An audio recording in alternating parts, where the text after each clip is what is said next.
Hello everyone. आज है 16 जुलाई। The Indian express की आज की हमारी जो इम्पोर्टेंट न्यूज़ रहेंगी वो हैं नाटो की चेतावनी, नई किताबों में मुगलों की क्रूरता, second GE engine, Brazil, China and India could be hit hard by sanctions over Russia trade, NATO chief. यह न्यूज़ जो है वो चर्चा में क्यों है? जो नाटो महासचिव मार्क हैं, उन्होंने रूट ने 15 जुलाई 2025 को जो है चेतावनी दी है कि यदि भारत जो है वो चीन और ब्राज़ील, रूस के साथ व्यापार जारी रखते हैं तो उन पर जो है वो द्विपक्षीय प्रतिबंध लगाए जाएंगे और जिससे उनकी अर्थव्यवस्था जो है उसको गंभीर नुकसान जो है वो भुगतना पड़ सकता है। यह बयान जो अमेरिकी राष्ट्रपति डोनाल्ड ट्रंप हैं उनकी उस घोषणा के बाद आया है जिनमें उन्होंने कहा था कि यदि 50 दिनों के भीतर रूस और जो यूक्रेन है उनके बीच में शांति समझौता नहीं होता तो रूस से व्यापार करने वाले जो देश हैं उन पर 100% टैरिफ लगाया जाएगा। रूट ने इन देशों से जो है रूसी राष्ट्रपति व्लादिमीर पुतिन पर शांति वार्ता के लिए दबाव डालने का आग्रह किया है, अन्यथा आर्थिक परिणाम जो है वो बहुत ही भारी होंगे। भारत, चीन और जो तुर्की जो हैं वे रूस के कच्चे तेल से जो है प्रमुख खरीदार हैं और भारत रूस व्यापार 2015 से 2024 तक जो है 6.1 अरब डॉलर से बढ़कर 72 अरब डॉलर हो गया है, जिसमें तेल आयात की बड़ी भूमिका है। ऐसे में प्रतिबंध जो है भारत की आर्थिक रिकवरी और जो ऊर्जा सुरक्षा है उसको प्रभावित कर सकता है। अगर रूस और जो भारत है उनके व्यापार विस्तार के बारे में जानें तो 2015 से 2024 तक जो है भारत रूस द्विपक्षीय व्यापार में बहुत ही वृद्धि हुई है, जो कि 6.1 अरब डॉलर से बढ़कर 2024 में 72 अरब डॉलर हो गया है, यानी लगभग 12 गुना वृद्धि जो है वो हो गई है। यह वृद्धि मुख्य रूप से रूस से कच्चे तेल का जो आयात है उसमें भारी उछाल के कारण हुई है, जो कि 2015 में कुल आयात का 2.5% था और 2024 में यह बढ़कर 83% हो गया है।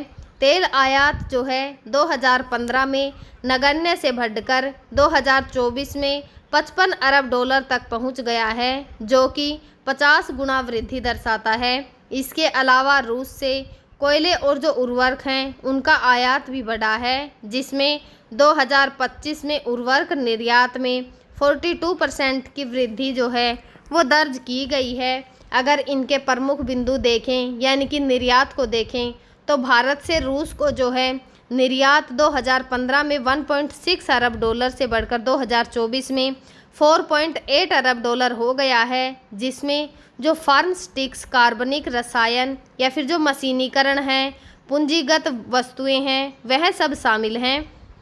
पूंजीगत जो वस्तुएं हैं उनका हिस्सा अगर देखें तो 2015 में 17.5% था और अब बढ़कर 2024 में जो है 1/3 हो गया है 2025 तक।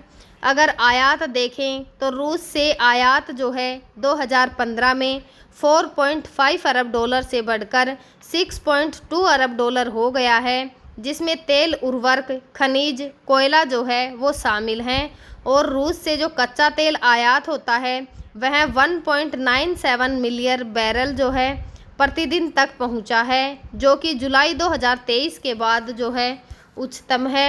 अगर व्यापार असंतुलन के बारे में जानें तो आयात की तुलना में जो निर्यात है वह कम होने से व्यापार असंतुलन जो है वो बढ़ा है और 2024 में जो है भारत का रूस को निर्यात 4.5 अरब डॉलर था, जबकि आयात जो है वो 60 अरब डॉलर रहा।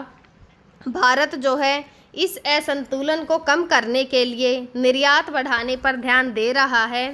अगर निवेश की बात करें तो रूस से भारत में प्रत्यक्ष जो विदेश निवेश है 2015 में 1 अरब डॉलर से बढ़कर 2024 तक जो है 1.3 अरब डॉलर हो गया था।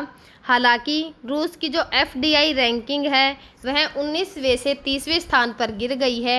नए क्षेत्रों में देखें तो व्यापार अब जो है रक्षा से हटकर ऊर्जा प्रौद्योगिकी, कृषि और जो विनिर्माण है उनकी ओर बढ़ रहा है। मेक इन इंडिया के तहत हाई स्पीड इलेक्ट्रिक जो ट्रेन हैं उनका संयुक्त उत्पादन और जो उत्तरी समुद्री मार्ग जो है NSR उसके माध्यम से आर्कटिक सहयोग जो है इसका सबसे महत्वपूर्ण उदाहरण है। अगर मुद्रा की लेन देन देखें तो दोनों देश जो हैं अमेरिकी डॉलर पर निर्भर कम करने के लिए रुपया रूबल व्यापार तंत्र और जो मीर रुपये भुगतान प्रणाली है उसको बढ़ावा दे रहे हैं, जो कि ब्रिक्स की डी-डॉलराइजेशन रणनीति का हिस्सा है। 2024 में जो है 64.5 अरब डॉलर का व्यापार स्थानीय मुद्राओं में जो है इनके बीच हुआ था।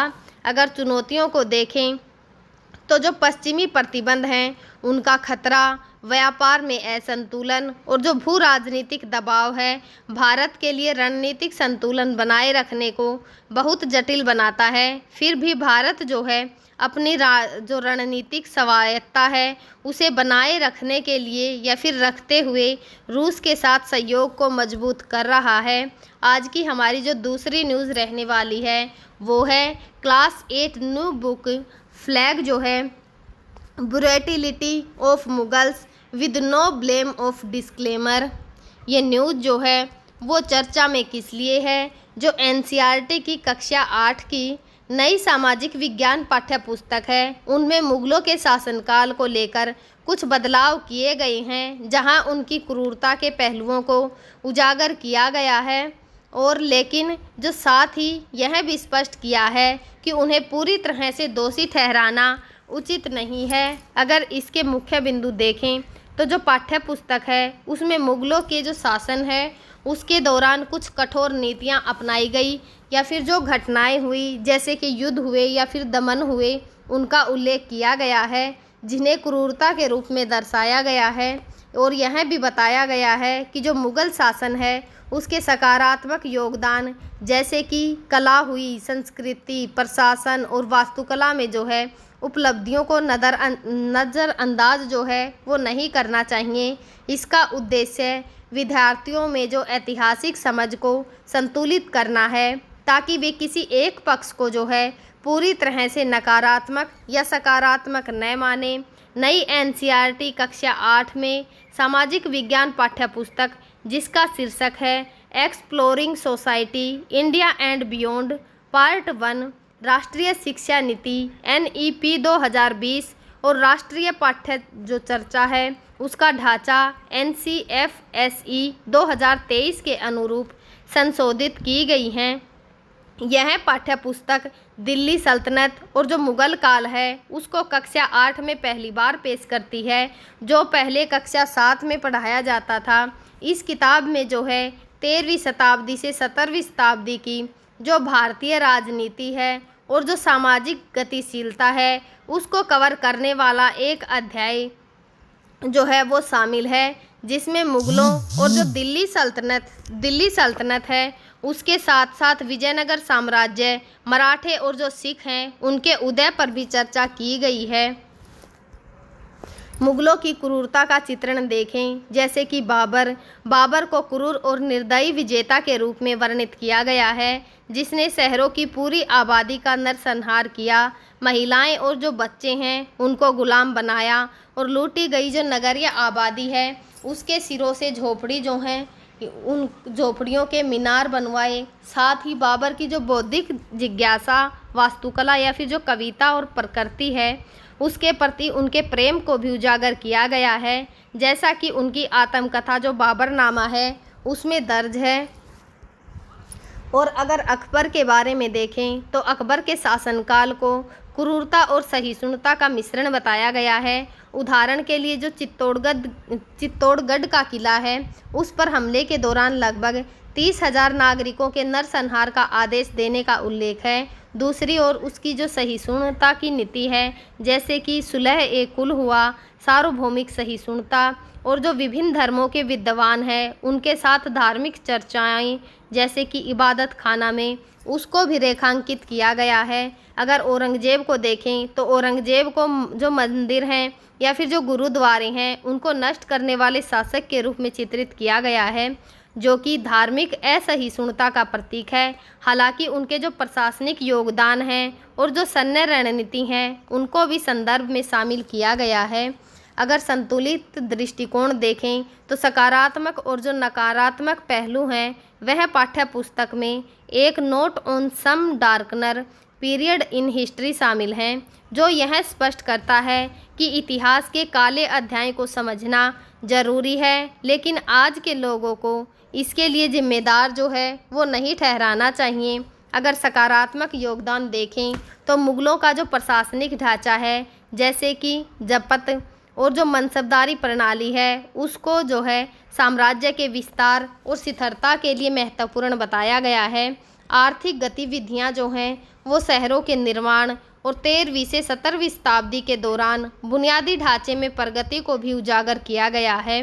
मुगल काल में कला, संस्कृति और वास्तुकला जैसे कि ताजमहल हुआ, लाल किला हुआ, उनके योगदान को भी जो है वो मान्यता दी है। अगर नकारात्मक पहलू देखें तो पाठ्य पुस्तक में मंदिरों और जो शिक्षण संस्थान है उन पर हमलों या फिर कुछ शासकों की क्रूरता पर जोर दिया गया है, जो कि पहले की कक्षा 7 की किताबों में नहीं था। दिल्ली सल्तनत और जो मुगल काल है उनमें धार्मिक असहिष्णुता के उदाहरण जैसे कि जजिया कर हुआ या फिर मंदिरों का विध्वंस हुआ, उसको स्पष्ट रूप से उल्लेखित किया गया है। संतुलन के प्रयासों को देखें तो एनसीईआरटी ने दावा किया है कि यह चित्रण पूरी तरह से साक्ष्य पर आधारित है और इतिहास को सफ़ेद करने की कोशिश जो है वो नहीं की गई है।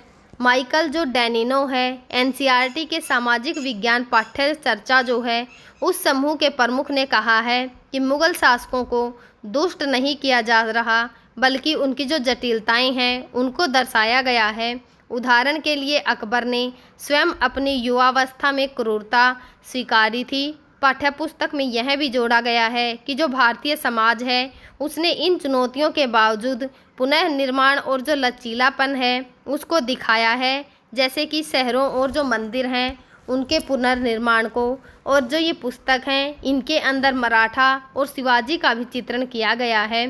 शिवाजी को मास्टर जो रणनीतिककार हैं और जो सच्चा दूरदर्शी है उसके रूप में वर्णित किया गया है, जो हिंदू मूल्यों को बनाए रखते हुए अन्य जो धर्म हैं उनका सम्मान करते थे। उनके द्वारा मंदिरों के पुनर्निर्माण और जो सांस्कृतिक पुनरुत्थान है उनके प्रयासों को भी रेखांकित किया गया है, जो मुगल शासक के दौरान धार्मिक हिंसा के विपरीत एक सभ्यतागत रक्षा के रूप में जो है वो चित्रित किया गया है। अगर आलोचना देखें तो किताब जो है उनमें मुगल शासकों को असहिष्णु और जो आइकनोक्लास्टिक है यानी कि मूर्ति विरोधी के रूप में चित्रित करने को कुछ लोग जो हैं वो पक्षतापूर्ण मानते हैं, जो हिंदू मुस्लिम जो द्विआधारी कथानक है उसको बढ़ावा देता है। अगर एनसीईआरटी का जवाब देखें तो एनसीईआरटी ने इन बदलावों को एनईपी 2020 और एनसीएफएसई 2023 के तहत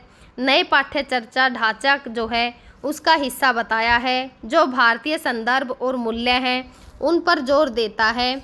और जो आज की हमारी तीसरी न्यूज़ रहने वाली है वो है second GE engine arrives 12th LCA Tejas set to roll out by year and.